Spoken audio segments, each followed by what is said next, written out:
आज दिल्ली वालों के लिए एक बहुत खास दिन है। क्यों है आज दिल्ली वालों के लिए खास दिन? क्योंकि तकरीबन 1.5 महीने बाद दिल्ली वालों को नीला आसमान देखने को मिला है। 1.5 महीने बाद दिल्ली वालों को चमकती हुई धूप देखने को मिली है। 1.5 महीने बाद दिल्ली वालों को ऐसी हवा मिली है जिसमें वो आराम से सांस ले सकते हैं और उनका दम नहीं घुट रहा।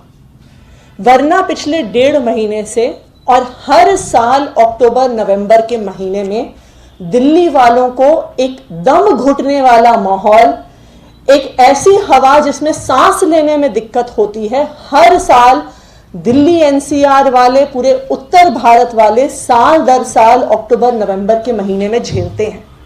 और उसका क्या नतीजा होता है? हमें छोटे छोटे बच्चों को, 5-5, 6-6 साल के बच्चों को लगातार नेब्यूलाइजर देना पड़ता है। हमें अपने घर के बुजुर्गों को बार बार डॉक्टर पे लेके जाना पड़ता है, अस्पताल लेके जाना पड़ता है, क्योंकि वो सांस नहीं ले पाते हैं।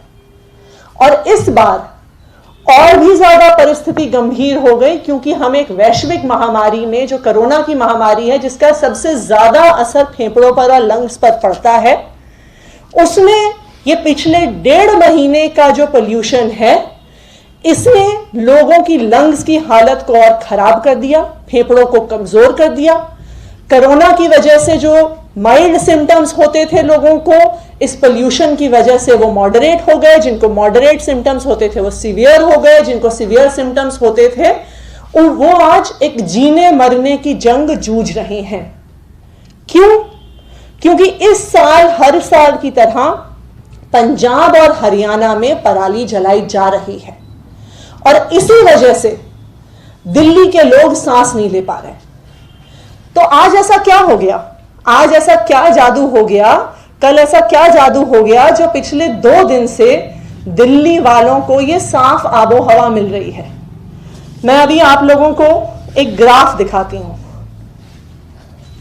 और यही ग्राफ अभी हम आपको प्रोजेक्टर पे भी दिखा रहे हैं कि आप उसे थोड़ा सा और करीबी रूप से देख पाएं कि ऐसा क्यों है कि पिछले 1.5 महीने से दिल्ली वाले सांस नहीं ले पा रहे थे और अब पिछले 2 दिन में ऐसा क्या बदलाव हो गया है कि दिल्ली वाले सांस ले पा रहे हैं।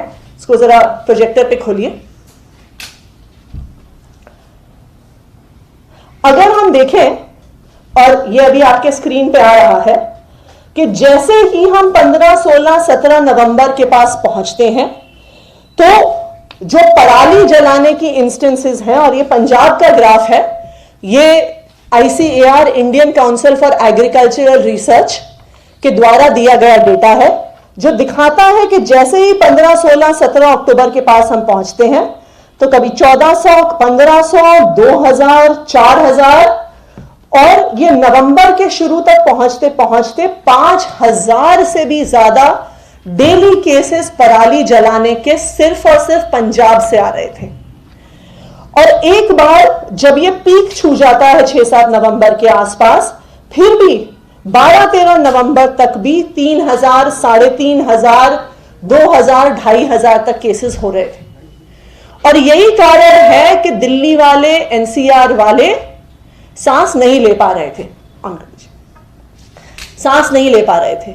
और अगर आप पिछले 2 दिनों का डेटा देखिए, 14 नवंबर और 15 नवंबर, और ये डेटा हम अभी आप सबको देंगे, तो हम एकदम से देखते हैं कि जो पराली जलने का, जो फार्म फायर्स के इंस्टेंसेस हैं, वो 2500 से एकदम 350 और फिर 125 पर पहुंच गए हैं।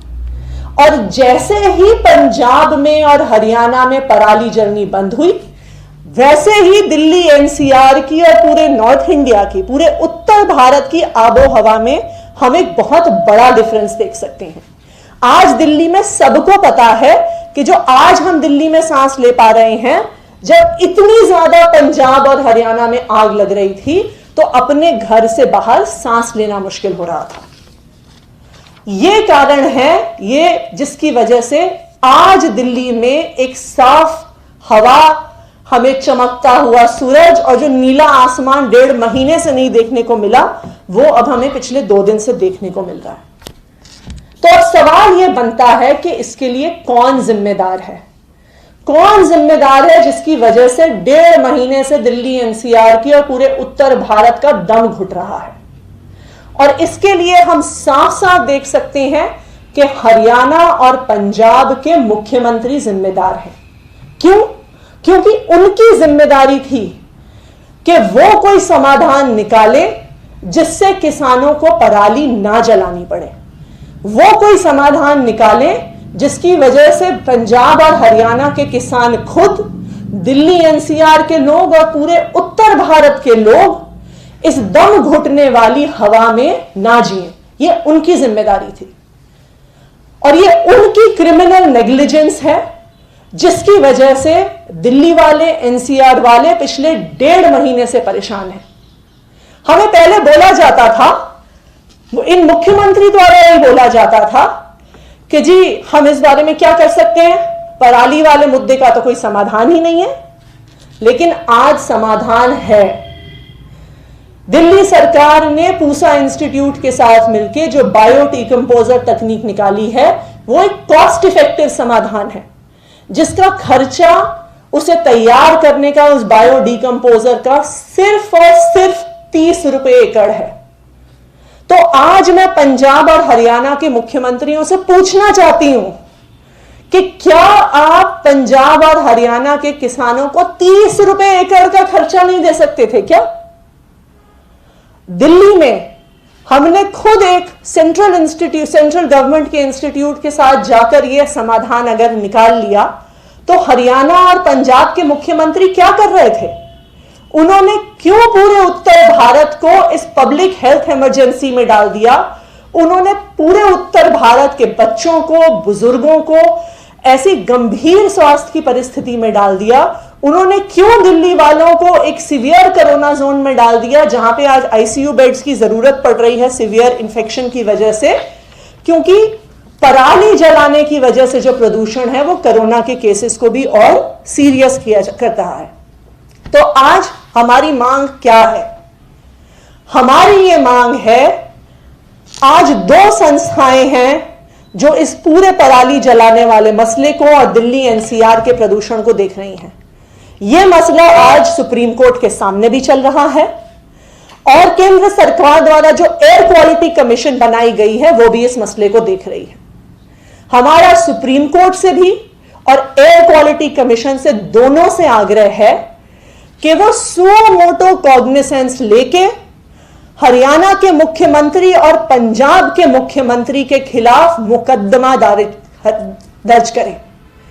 हम चाहते हैं कि क्रिमिनल नेग्लिजेंस के मुकदमे हरियाणा के मुख्यमंत्री और पंजाब के मुख्यमंत्री के खिलाफ लगने चाहिए, क्योंकि उनकी क्रिमिनल नेग्लिजेंस की वजह से आज पूरा उत्तर भारत, पूरा दिल्ली एनसीआर का इलाका, उनके राज्यों के किसान भी, जो किसान पराली जला रहा है मजबूरी में, वो तो सबसे ज्यादा उसके धुएं से परेशान होता है। दिल्ली आते आते, एनसीआर आते आते तो हो सकता है फिर भी थोड़ा धुआं कम हो जाता है, लेकिन जो किसान मजबूरी में उस पराली को जला रहा है वो तो उससे सबसे ज्यादा त्रस्त होता है।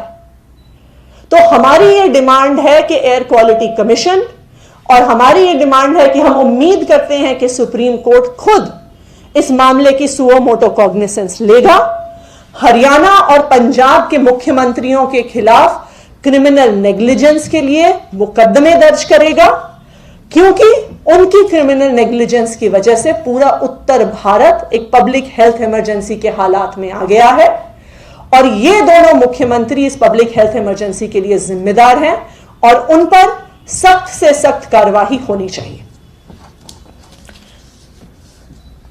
हम आपको ये जो सारा डेटा है जो पंजाब के फार्म फायर्स का, ये हम शेयर कर देंगे। बाकी अगर आप लोगों के कोई सवाल हो तो